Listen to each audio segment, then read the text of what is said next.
#1 best dog. Ladies and gentlemen, welcome back to Let's Make It Better. Today, we're gonna build a simple, elegant, and affordable platform style bed with a headboard right here on the porch with simple hand tools from scratch. I'm gonna take you through all the steps. I'm gonna make it the simplest build possible while still making it look pretty good, I hope. So it's time to think about a new bed frame, and a brand came up, Thuma, and I thought, hey, that looks pretty decent. And then I saw the price tag and it was like, Elizabeth, I'm coming for you. You hear that, Elizabeth? I'm coming to join you, honey. We're just not Rockefellers, so we're gonna build one for, I don't know, 20% of the cost or less, let's hope. Math? Math? I think around $300-400 bucks.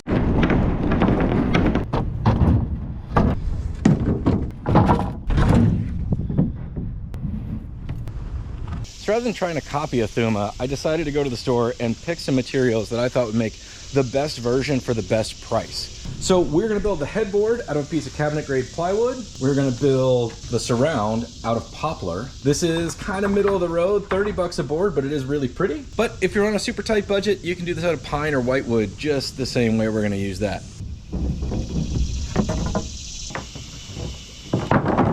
What do you think, Inspector? So we're gonna take these 2x4 studs and just turn them into a box. That's gonna be our basic bed platform. We're building this for a king size bed, which here in the United States is 76 by 80 inches. And we're gonna add an inch to that. So take your mattress size, whatever it is, wherever you are in the world, and I'm just gonna add an inch.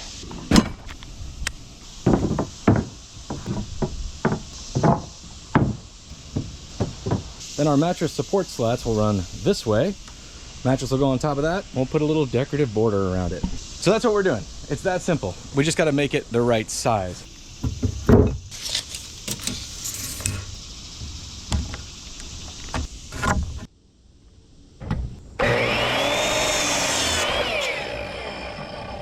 So to make our middle pieces, we want our overall length from the outside of this end to the outside of that end to be 81 inches, minus the 3 inches that we already have because of our end boards, 78 inches. I'm going to add 3 supports in the middle. Today's modern mattresses are shipped by mail and they're made out of layers of foam, so they don't really have an internal structure that will support them. So I don't want a saggy mattress, so I'm gonna spend an extra $8 on 2 extra 2x4s to add supports. #1 best dog is a little heater, and she sleeps in the bed, and she's got a lot of DTUs. Those are dog thermal units. I want some airflow below the mattress to hopefully help keep it cool. So I'm adding a slatted mattress support over the top. It's on its way from Mr. Bezos right now. Come on.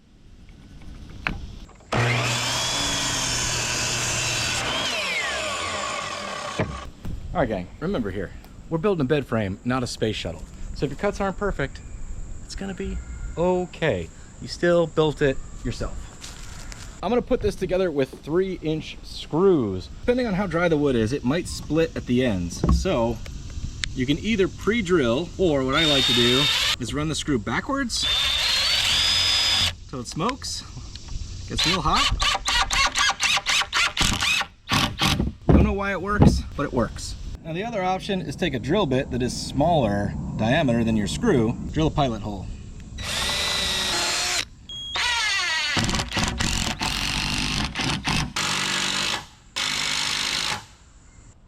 So there you go. We ordered some slats. We're gonna put those over the top. Everything else we do from here is purely decorative.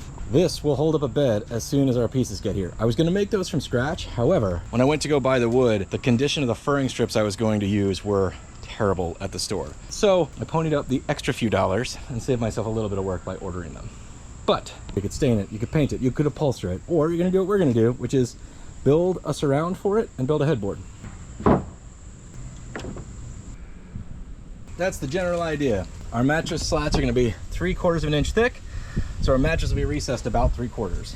So 3/4 plus another 3/4 is 1.5 inches on top of our 77. So our end piece needs to be 78.5. We're gonna use a semi-transparent stain, so we're gonna see the wood grain through this, so be careful with what you choose to mark this. We're gonna mark with a pencil, and we're gonna make the lightest mark possible.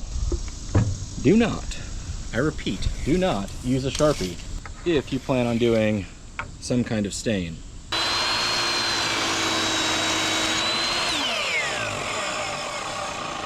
I'm gonna build an 1.5 inch thick headboard. It's gonna be 2 layers of plywood. We need this total length plus 1.5 inches because I want this to extend past our headboard, and our headboard will slide right down in the middle. All right, bud?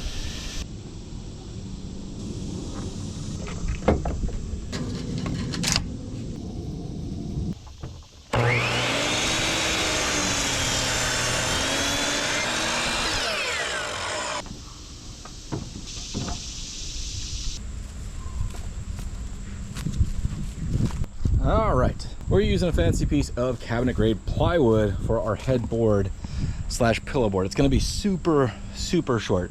That's just how we like it, so that's how we're gonna do it. Our headboard is just gonna be 2 layers of this thick, so I need one good looking face. I'm gonna cut the length and then we're gonna cut it down the middle-ish to double it up. You'll see. Ultimately, we'll put our actual mark on the tape, and the tape is to keep the edge from getting all chewed up by the blade. This works for all kinds of stuff, also works with jigsaws. Sometimes you can buy specialty blades, but this is another little fail-safe. We didn't buy specialty blades, so we're gonna try this. Don't forget to adjust the blade depth.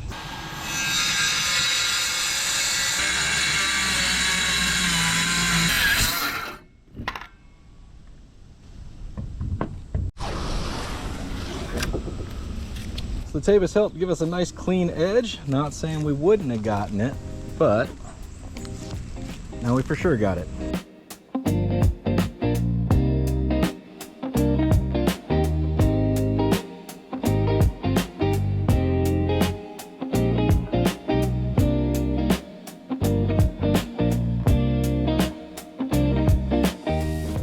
Now our mattress is going to come up to like here, so it's sort of a little pillow board, but I think it'll be the right thing for the architecture we're dealing with inside.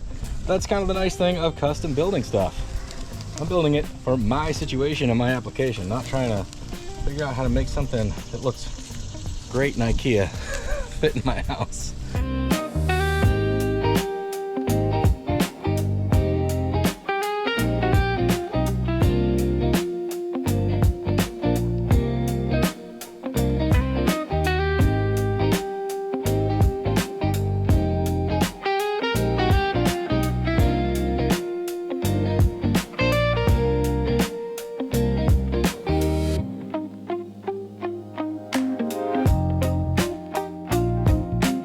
Alright, so that set was 121 bucks, but given the quality of the pine, I'm not surprised. That's actually cheap. I prefer the webbing, otherwise you got to fasten them down to keep them from moving. So this poplar has a nice like crisp edge, but because of where it is, I want to round it over. You can do this with just some sandpaper by hand and take that little pointy edge off. I happen to have a router with a roundover bit, which will give us a nice rounded over edge. I'm gonna go ahead and do that on all the pieces. I've got a house full of klutzes, including myself, so a softer edge is mo better. But again, you can do this with just some sandpaper. It'll be a-okay.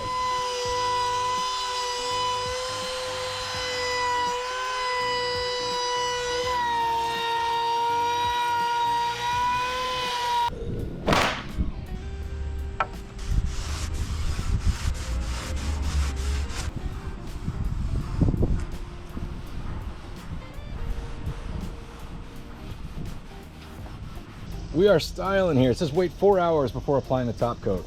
I'm still waiting on my edge banding from Bezos, so I got some time anyway. And the mattress doesn't arrive till tomorrow. So as long as it's dry by tomorrow, we'll be all right.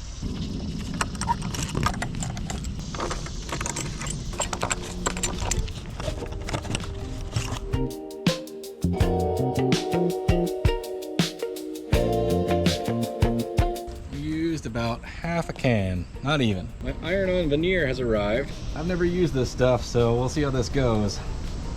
Apparently it's a heat-activated glue. Dang, what'll they come up with next, you know?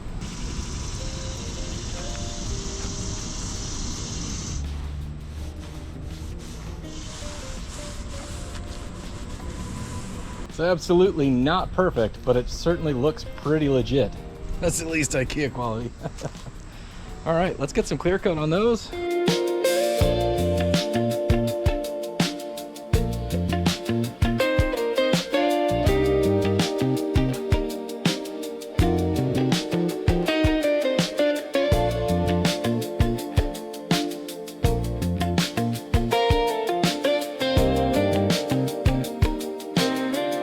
Remember, we're using oil-based stuff here. Oil-soaked rags can spontaneously combust when exposed to air. So put them in a metal can, close them before you throw them out. Just don't throw them in the trash or leave them out in the sun. There's safe disposal methods. Look those up if you don't know.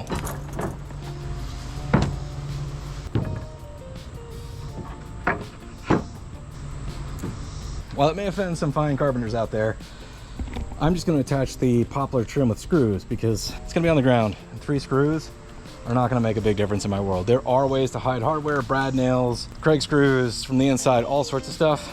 It's just not important to me.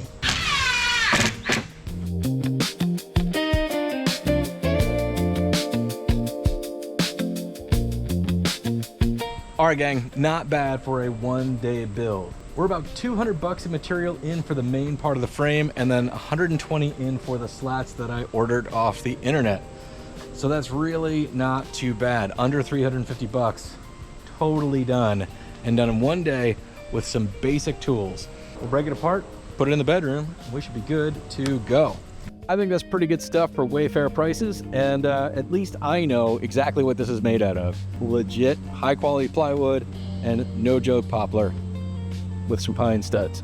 It's solid wood, like actually solid wood, not particle board and laminate, and I built it myself. That's always something to be proud of, right? So good luck on your projects out there, and we'll see you next time on Let's Make It Better. Bye, pal.